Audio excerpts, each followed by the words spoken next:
който спечели първо място в тениса на маса, второ място в волейбола, трето място в футбола и трето място в таблата.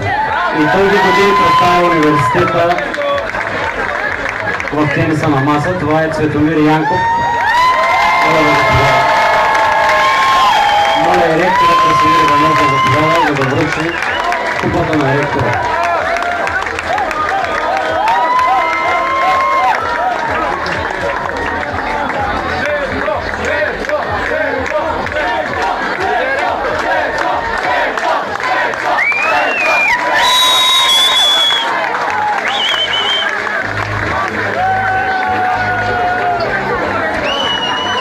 Ще ми позволите на мене да кажа няколко думи.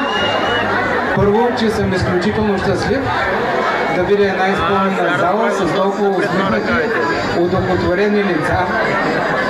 И съжалявам, че ги няма тези, които са скептици за бъдещето на българското здравеопазване. Ако ви видят вас, едва ли ще остане някакво съмнение. Искам да ви кажа, че може да разчитате на пълната подкрепа на академичното ръководство на Медицинския университет Варна. Не случайно днес сред нас са заместник-ректорите, деканите на Медицинския факултет и обещаваме, че ще направим всичко възможно, за да успеете.